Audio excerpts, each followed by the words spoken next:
I'm going to switch our attention now to Son Heung-min at Tottenham. James, you're writing a piece about him. For years at Spurs, he's been their go-to guy. It's been a tough run for Ange Postecoglou and for Tottenham. Probably a period where you'd expect them to lean on their top players, but it's gone the other way for Son a little bit. What's gone wrong? Yeah, it's been really significant, I think, that during this difficult period where the managers come under a lot of pressure, the fans are obviously turning up their protests towards the board, that, Postecoglou's spoken in a lot of press conferences about wanting his senior men to step up. He named Sonny as captain after Harry Kane and Hugo Lloris left. And while everybody you talk to around the training ground at the club sort of says he's still that guy who sets the standards for the younger players, and he's been sort of, taking on the responsibility, off the field. On the field, we've not really seen it. He's been a subdued version of Sonny, really. And as part of this piece, I've been speaking to some of the Korean journalists who know him really well. And, one sort of said to me, it's not the fact that he's not scoring that's the problem. It's the fact that he's not smiling. And he does seem to have taken the difficulties that Spurs have suffered this season really to heart. And you kind of see him carrying that responsibility, and it just seems to have dulled his impact this season. Mark, I mean, it can be quite a difficult thing to manage for clubs, can't it? When you've got players who have been outstanding servants to clubs, they've scored a lot of goals, that they've turned in fantastic performances, but then they start coming towards the end of their careers.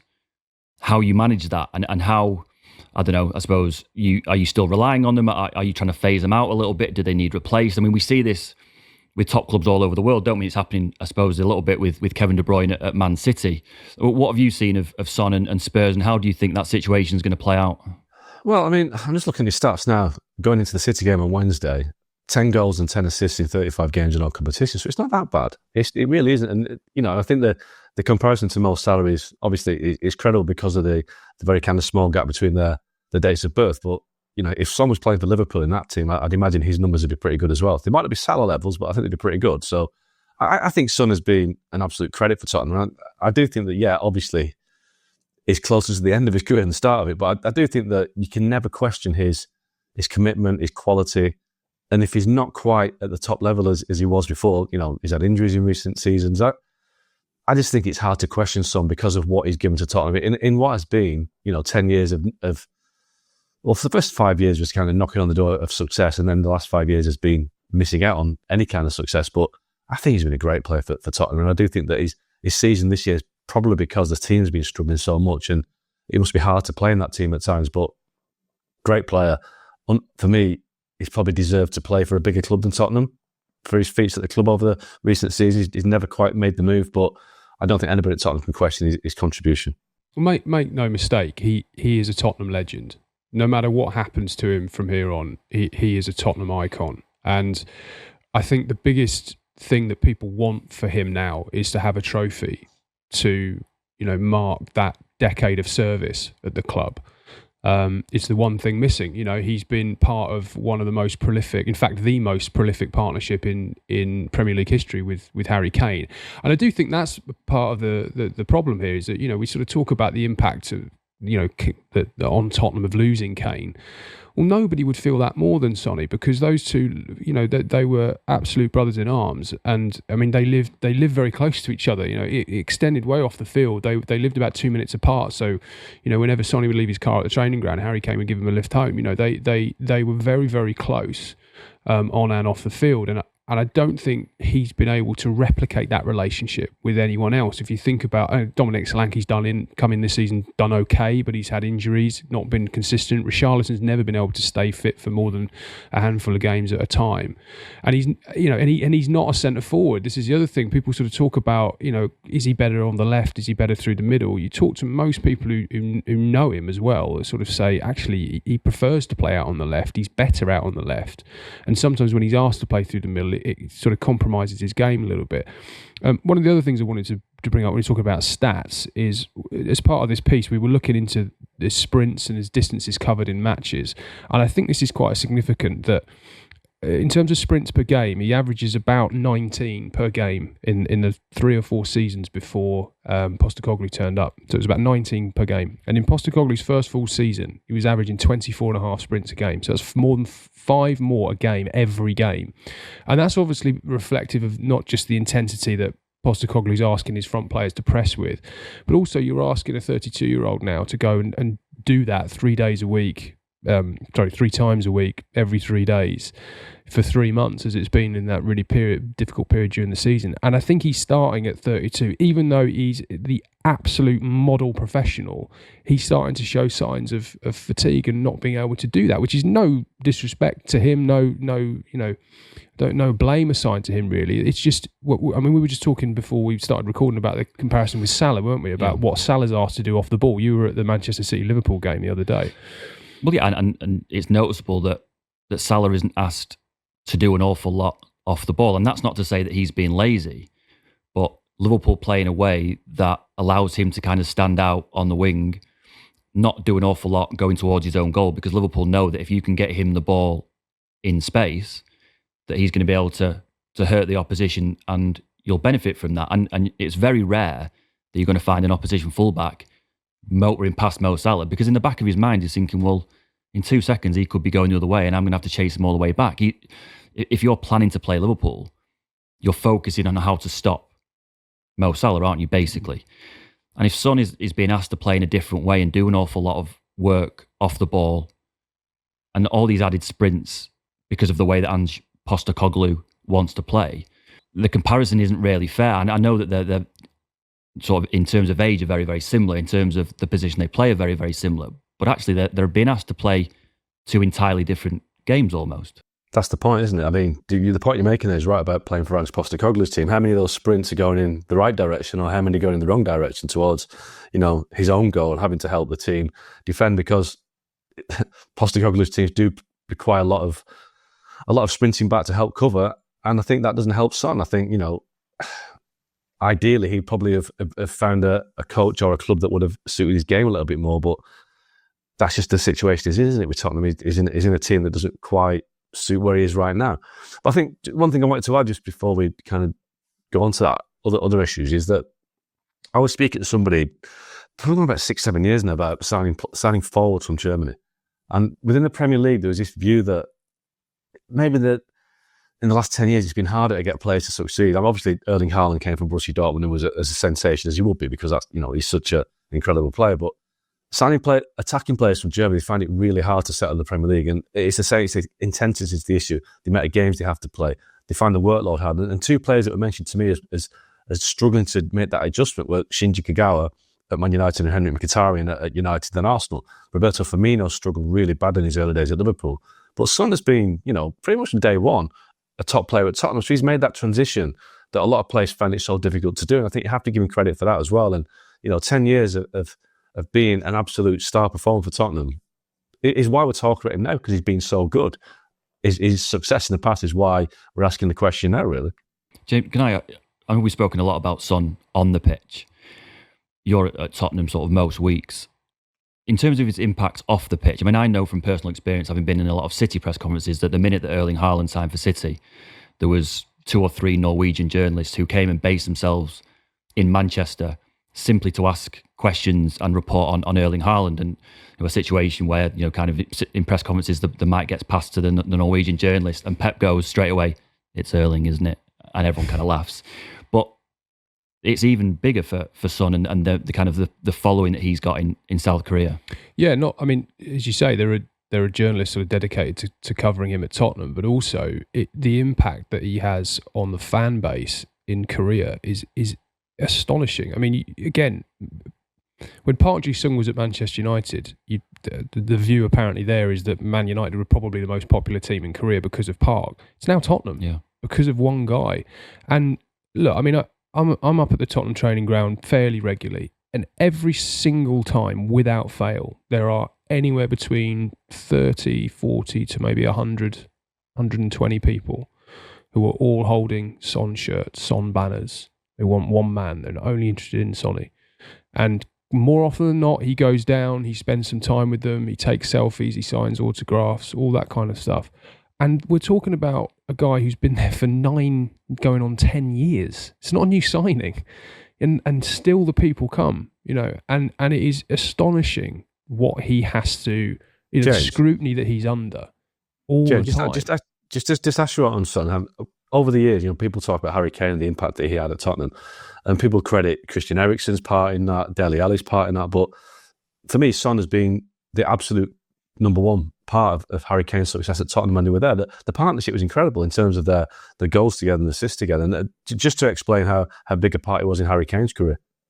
Yeah, absolutely. And there was a period under Jose Mourinho where, and actually with Antonio Conte to some extent, where Spurs were quite defensive minded. They were quite sort of constrained. They were quite constricted as a team. And yet Son and Kane were just outperforming their numbers. I know we sort of debate about XG and how sort of significant it is, but, as an indicator, they were both of them were miles ahead of their XG in terms of the goals and the assists that they were delivering for Tottenham during that period. And yeah, I mean, look, I don't think certainly Harry Kane wouldn't have the goal record that he has at Tottenham without Sonny. And I thought, it was a really nice moment actually when you saw Harry Kane come back to the Tottenham Hotspur Stadium with Bayern Munich for the pre-season friendly, and he's in the tunnel and he's sort of shaking hands with pretty much everybody because of course he knows everybody.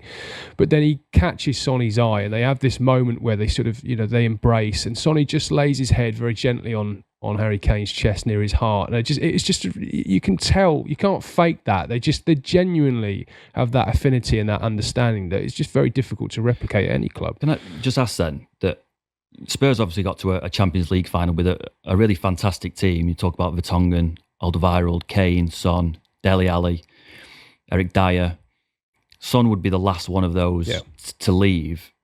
I mean, does it feel like I know that he's had his contract extended, hasn't he? So he's going to be there till 2026, I think. Yeah. Once he finally does leave, which feels closer than ever now, will it feel like the end of an era? And what will that do to kind of Spurs fans? Yeah, it absolutely will feel like an end of an era, completely. And I think there are a lot of Spurs fans who can't really countenance life without Son and Kane. It's hard enough losing Kane, to lose Son as well in the space of what could be a couple of years. And the other players you've mentioned, that sort of Pochettino team that felt as though it was one step away from conquering the world, but never quite climbed the mountain. It leaves probably everybody with a quite uncertain future, because as much as we're debating Sonny and whether he's still at that absolute peak level, he remains, a guy who more often than not, every fan that goes to that stadium will be expecting to see something from him. And I don't think they feel the same way yet about the others. Brennan Johnson's, looking good under Postecoglou's team, under Postecoglou's management. Same with Solanke, but again, they're not proven over year at the highest level. Maddison, again, you'd say on his day, very, very good, not consistent. Sonny, as we've talked about, has done it year after year. And on the contract thing, I think that is a significant factor too, because we're talking about, I don't think any of us here are sort of suggesting that Sonny's levels have dropped because of a lack of application or a lack of hunger or anything that he's doing. It's it could just be the passage of time, it could be tactical, it could be the collective sort of wider malaise of the team that's affecting him to some extent.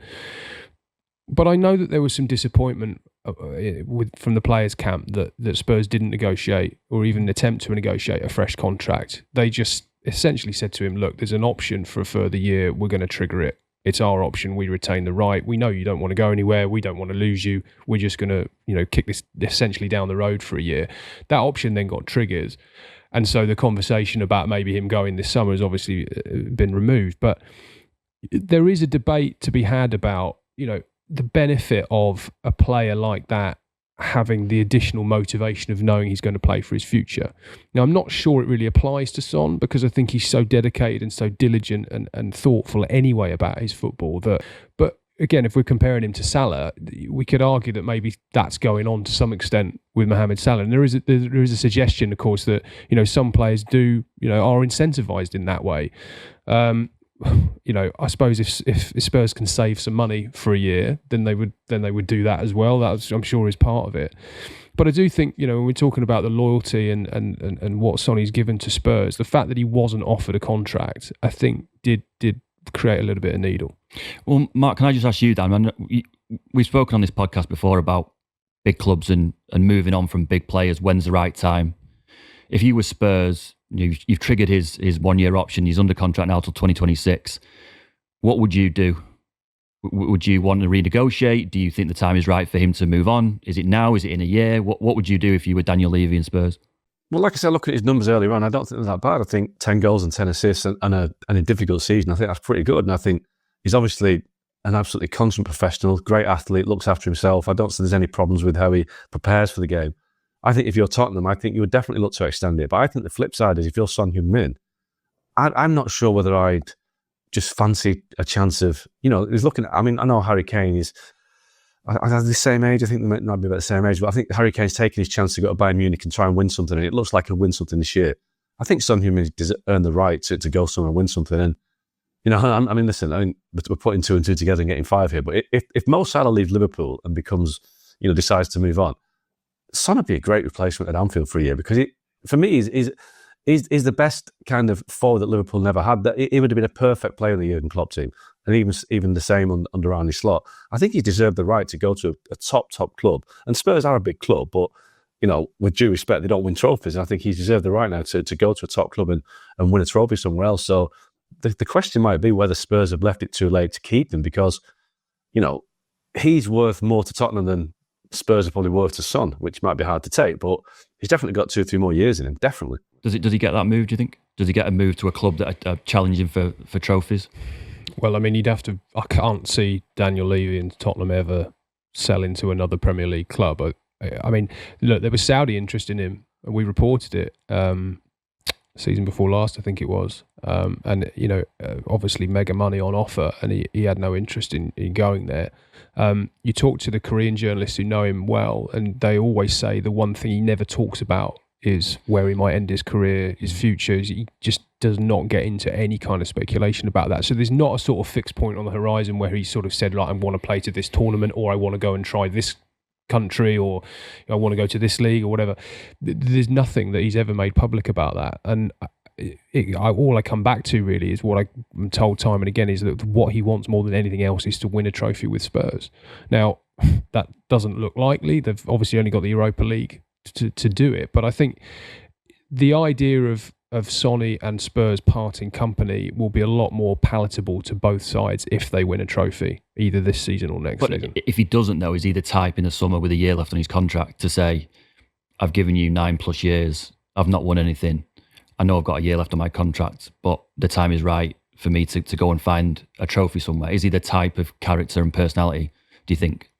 No, not naturally, but it depends how agitated he was by not being offered a new deal. Yeah. And that we'll only learn in the fullness of time. But he's not naturally somebody who goes and knocks on the manager's door and complains about little things, let alone saying, I want to leave a club, I've been here for 10 years. So it would take a lot, I think, for him to agitate for that move. Now, whether Spurs decide, if say the Saudi money came back in the summer and they thought, well, actually, we want to use that money to then rebuild, that's a question they'd have to answer. I don't think they'd want to lose him this summer, because I think also they've not got a lot of leaders in that squad. It's quite a young group. They've been playing for weeks and weeks with 2 teenagers in their starting lineup.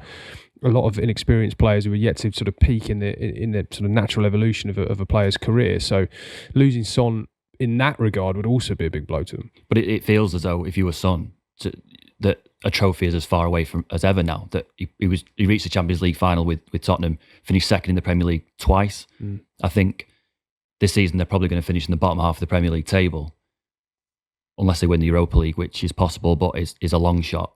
That he may look in the summer and think, I'm as far away as I ever have been to win a trophy. He may well look at it like that. But what's interesting, I think, is whether Son Heung-min or Ange Postecoglou at the start of the season would have looked at the Europa League and thought, that's not a priority. It is the thing that binds them both together now. Because, Postecoglou, I'm not saying he needs to win a trophy to save his job, but my God, it would help. And equally, if Sonny wants that trophy after 10 years, the only one available to him now is the Europa League. And it would mean absolutely everything to that club if they were able to win it. And the only thing you can say in their favour in that regard is that the momentum is at least with them. They've rode out the difficult period in the league while they were still doing okay in the Europa League. Obviously qualified automatically, didn't have to go through the playoff rounds. They're starting to get players back. You know, for that tie, they may well have Van der Ven and Romero back, which is their first choice centre-back pairing. Other players are coming back. We've seen Johnson come back to the first team. Solanke's not too far away. You know, you are looking at a team that could peak at the right time to go and have a real crack at that Europa League, bearing in mind that the strength and depth in the competition is not really there either, which also obviously plays into their hands. Just on that, me and Mark were covering United under Jose 2017, where they weren't, I mean, their league form wasn't as bad as Spurs is now, but they were sort of bouncing around 6th and 7th in the league. And Mourinho ended up throwing away the league games, didn't he? Resting players and playing young players in big league games against Arsenal, simply to prepare for Europa League ties and ultimately win the trophy. It's a high-risk strategy, though, isn't it? Because I remember the semi-final against Celta Vigo. They were basically one John Guidetti chance away from getting knocked out, and that would have been everything, all the eggs in one basket scenario. So, but I mean, that's all that Tottenham are left with, isn't it? I mean, like, they're not going to finish anywhere near the European positions of the league. They're so far down now that the Europa League, for them and United, is the only way they can save the season. I know United's going to win the FA Cup, but it's not the same. That the Champions League is the massive, massive carrot at the end of the Europa League situation. I think Tottenham are favourites. I know Andrew was asked about this at a press conference last week, and he was kind of smiling about it. But you got to look at Tottenham. If they can get the players back fit, which they are doing gradually, they have got the ability to win that tournament. So, I mean, I remember Spurs winning the UEFA Cup back in the 80s. So they have got a tradition of winning European trophies, and what a way to kind of get that first trophy in such a long time by winning a European trophy and getting back into the Champions League. I think it's possible. I think with a player like Son, they've got one of the most dangerous strikes in the forwards in the competition. So it's definitely something I think that Spurs could do better or easier than Man United. But again, it's a high-risk strategy to put all your eggs in that basket.